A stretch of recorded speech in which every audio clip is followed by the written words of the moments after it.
Hey guys, it's Tiny Tom Logan back with another video for you. Today we're going to be taking a look at the much anticipated, and by anticipated I mean from all the feedback and everything that I've been getting and the comments that I've been getting on the Tiny Tom Logan Facebook and on the forums and even people asking on the videos. But it's the Intel Pentium K-Series 20th Anniversary Series CPU, and in case you don't know what that is, Intel have released like a real kind of low priced CPU that's unlocked, which for a long time we've not had any overclocking options unless you bought that specific K series, which has generally been the highest priced i5 and the highest priced i7. So available in the 1150 socket, which is obviously supported by the Z87 motherboards and the Z97 motherboards. Some of the other motherboards now are secretly allowing you to overclock them, but you'll have to do your research on that. So I'm just going to stick with the Z87 and the Z97 as a description, rather than trying to list out all the ones where the BIOS has been tweaked a little bit to allow you to play. But it's coming in at 50 quid, £50. Now, obviously for an Intel chip, that's, you know, that's remarkable, but where it's Pentium, it actually sits below even the i3s. So what you get is 2 cores with no hyper-threading, and they're running at 3.2 gigahertz, but obviously you do have access to be able to play with the multiplier, so you can get in there and you can overclock. So essentially, we've got a cheap dual core, which a lot of people are instantly going to be going, oh, it's only got 2 cores, but it's 50 quid, and we've got overclocking. Now, the thing with this CPU is, and it's the one that everyone's been talking about, is we know that it's got the multiplier unlocked, but how far can we overclock it? So that's what I'm going to be concentrating on today. Now, you can have a look and go and click the link on the Overclock 3D website where you can see the stock results and have a look at the overclock results as well. But what I'm going to be doing is mainly concentrating on talking you through overclocking results, you know, how you can try and get the best from it, temperatures, and you know, and all kinds of stuff like that. And then we'll wrap it all up in the conclusion at the end, because I could start going through now, but the conclusion will be pretty meaty, I will warn you now. And just in case you're wondering what the strange AR can get it here, the strange light is I'm filming and it's really, really bright sunshine outside, and I've actually just got back from the beach with my sister, which is why I've got some random tan lines and my face is glowing. But anyway, so what I'm going to do is we're going to bring you in, we're going to have a look, we're going to go straight in with the overclock. We're not going to mess around with temperatures at stock or anything, because you're not going to buy this CPU and leave it at stock. You're not. So we'll bring you straight in and talk to you about that, and then we'll, yeah, I'm just going to be quiet. I need to stop rambling. The sun has got to my brains. Okay, so the rig that we're using, we've actually swapped it around a bit, because today we're going to be using the new Maximus 7 Ranger, and I've not done a complete review on that yet. So I thought with this CPU, you know, the best priced ROG board that we've got, and let's face it, the board is technically a hero with a couple less SATA ports, and it's not got a light on here anymore. And that's really about it. So that comes in around the 120 mark. Let's go with the 50 quid CPU, which I know is going to be, you know, is quite the difference, but let's face it, when it comes to motherboards, you're never going to get a decent overclocking motherboard for 50 quid. So we've worked with that, and then just for to show in the video, I'm using the GTX Matrix. But when we actually did the main review, we used the normal 780 Ti as normal. The reason why I used the black and white was just because it looked a bit prettier. And then cooling is a H105, which is obviously massive overkill, but we'll see what the temperatures go like in a little minute. And then 2400 megahertz Vengeance Pro. So it's all nice and black and red and lovely, and I'm gonna take a little picture. Cha-ching! I love my camera can do that, and we can we can zoom in. Oh, I love my camera so much. Anyway, so we've got that, and I think it looks the part. Obviously, it's our custom case that we use for the motherboard test rigs, but that's it. Now I'm going to move the camera again, and I'll yeah, we'll have a look. Okay then, so overclocking. There we have it. So it may not be, you know, an astronomical overclock. It takes about 1.1 1.08 volts at stock at around the 1.1 volt kind of mark, 1.15 depending on how you're going. I would expect you to easily be able to bump the core up from 3.2 to 4. Now I can get this is 1.25 in the BIOS, and the memory is on 2400 megahertz as well, so we've got it all tied in and set up properly. 1.25 volts, and I've got a 45 multiplier there. I've not touched the BCLK at all, and this is all 100% stable. What I'm going to do is just run a quick temperature test for you. So what I'll do is I'll just push that over there. We'll open OCCT. I won't run you through it for the whole time, but I'm going to run it for half an hour just so that you can see the temperatures that we are getting. But the reason why I'm kind of dilly-dallying at the moment and kind of moving everything around is because what I wanted to do was show you stock, because I forgot that you couldn't see. If we go in there, we can see, there we go, that at the moment with the 1.25 volts in, you can see we've had we need to look at the bottom two. So we're looking at a maximum at the moment of about 40 degrees. But what I'm going to do is, we always use OCCT, and my phone's going crazy. What we're going to do is we're going to smash it all. I'll leave AVX off because we've not been using that we'll put it on just to make it cry. It might not tally up exactly with the results in the review anyway, but what we're going to do is we're just going to let that run now. Crikey, my phone's going crazy. We're just going to let that run now, and this will eventually stop, and we'll see all of our results and everything at the end. So I'm going to let that do that. I'm going to go and see why my phone is going absolutely bonkers mental, and we will be back shortly. Okie dokie, so OCCT is finished, and if we have a look down the side here, 57 and 62, and that's in a 22.7 degrees room. So even with a 4.5 gigahertz overclock and 1.25 volts through it, the H105 still managed to keep this pretty much at 60 degrees, because we've got a couple below and a couple above, so it averages out about 60 degrees, which is brilliant. I know it's only 2 cores, so there's not a lot causing heat there, but this does mean that if you wanted to keep this at about, say for argument's sake, below 70 or around the 70 degrees mark, most decent air coolers would even be able to cope with this and still keep it cool, because obviously the H105 is quite expensive. But this obviously does mean that if you wanted to push the volts a little bit more as well, you could do. The reason why we stayed at 1.25 for the bulk of the results in the review was just so that we had something that everyone would be able to keep cool, or most people would be able to keep cool. But if you really wanted to push it, then obviously you can just risk it. But obviously, we did base the review on this so that it was we weren't risking anything. But I may go a little bit more crazy a little bit later on in the video. Now, a good graphical benchmark that we use in a lot of the CPU reviews that we do is Cine Bench. Now, you can expect for a 4770K with an overclock of over 9 points. So that'd be like 9.4, 9.5 points up here. But it's all heavily based on cores and the hyperthreading. So if this CPU had hyperthreading, then it would perform much different to just the 2 cores. So we do need to remember we are heavily limited on this. So if we give this a crack, we'll run and we'll let it run through. Now, as you can see, it's only got 2 boxes at the start because that's 1 for each core. So it has to work through them all, and it will finish one and then it will start the next one. So generally by now we'd probably be like halfway round already, even with a 4770K or the 4790K. So it is very slow going. But again, these are the limitations when you've only got a couple of cores on it, really. They are obviously wound up, but there's not really much more that we can do about it. But we'll let it flow through.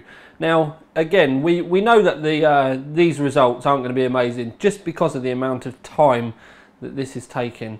But don't go writing it off just yet, because you know there's more that we've got to talk about with this, but you have to cover just the CPU, you know, benchmark performance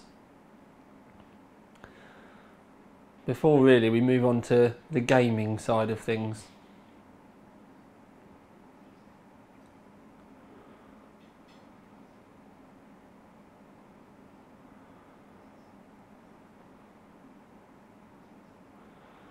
It's starting to quicken up now as it gets easier around the outside.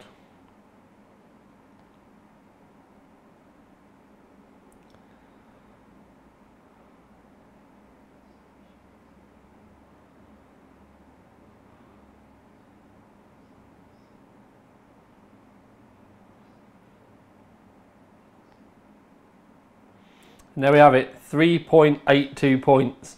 It has actually been a long time since we've seen anything that low. Even, you know, some of the older hyper-threaded i5s like the 2300 were faster than this. But again, like we said, it's just a boggo basic, you know, easily come by, you know, nothing all singing, all dancing. It's just a normal dual core processor, and it's given us the points that we would expected.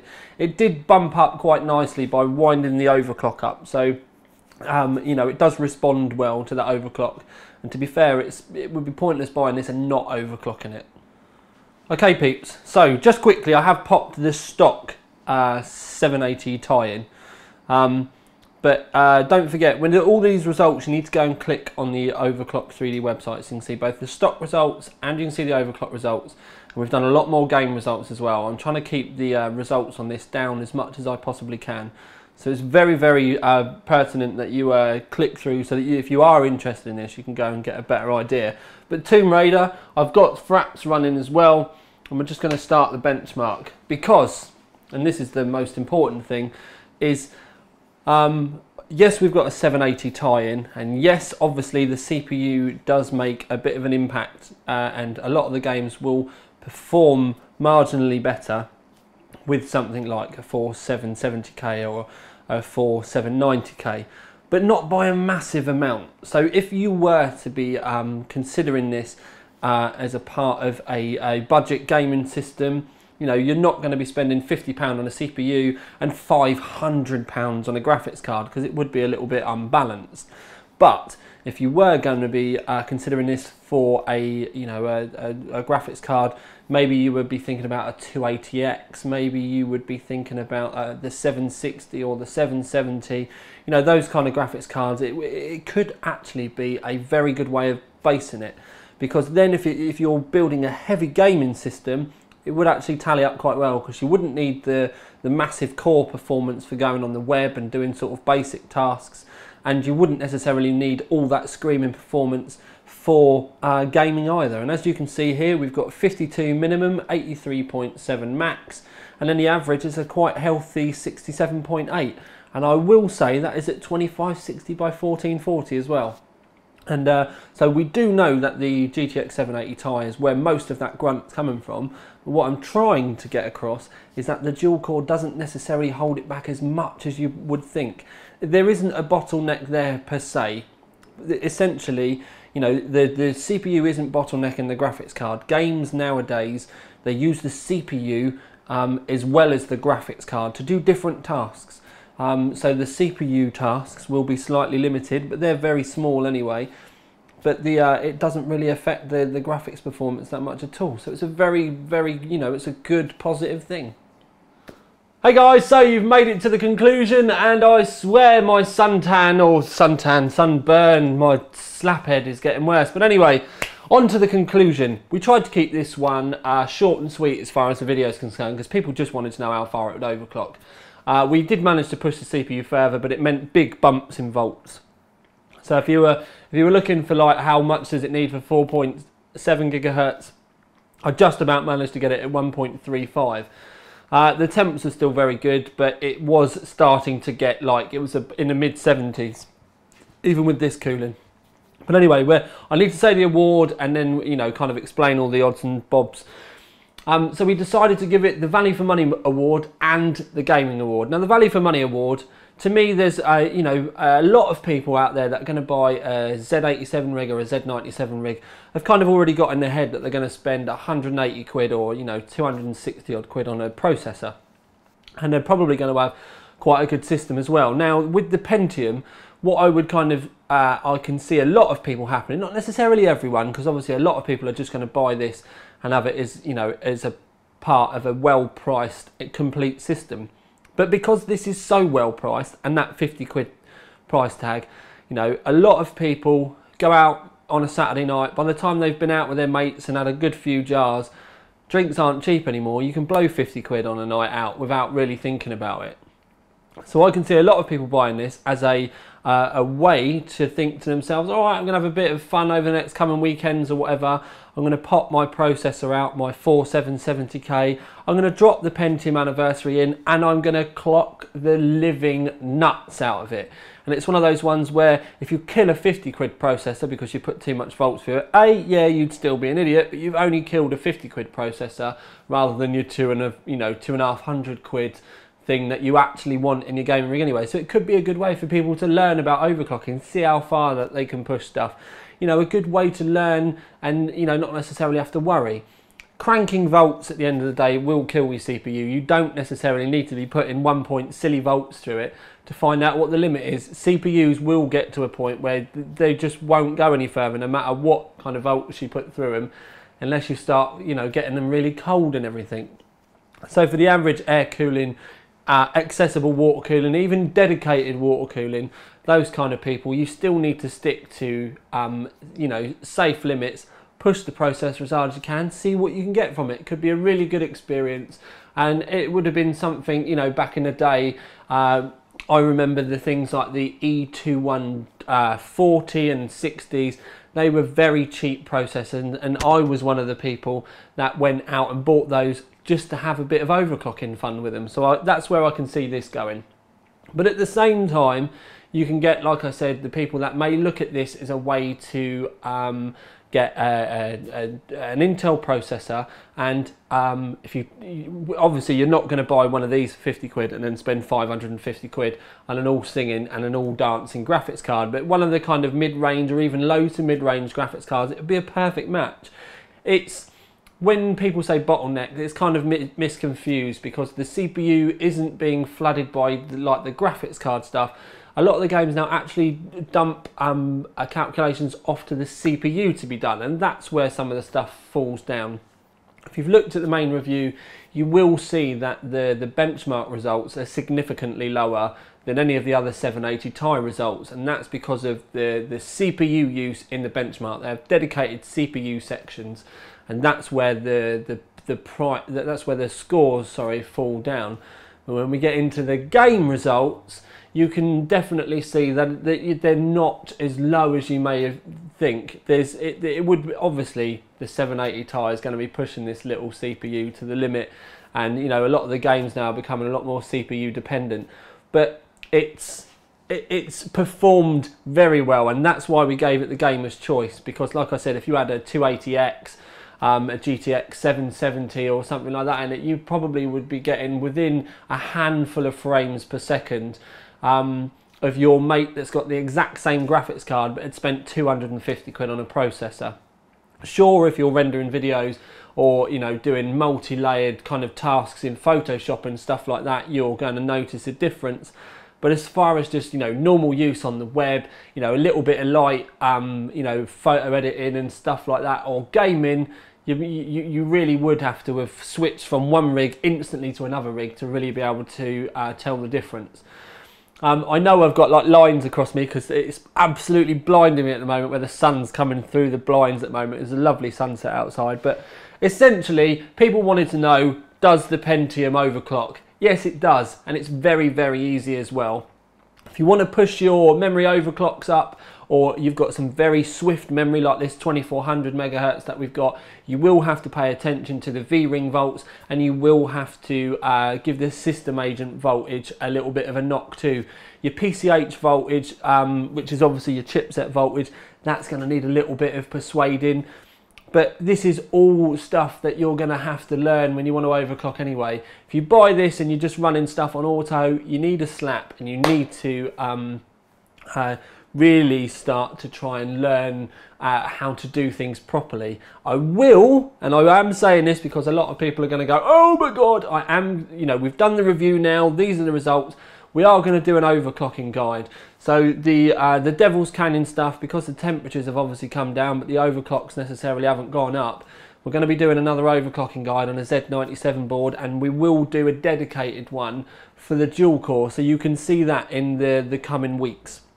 Things are a little bit crazy here at TTL Towers at the moment, but it is something I have got in the diary, and I will be doing as soon as I quickly can do. But for now, this has been the Intel, I'm going to call it the Pentium K series, because it's the Pentium Overclocking dual core, and it's won the Value for Money award and the Gamer's Choice award. And if you do end up buying one of these and are going to start your overclocking journey, or your overclocking, you know, how you're going to start to learn with one of these, please do get on the OC3D forums, because there's a good bunch of guys there, and I'm possibly maybe going to be sending a few of these out to forum members to have a little bit of a fiddle with as well. But for now, this is Tiny Tom Logan with another video for you. Out. Ding!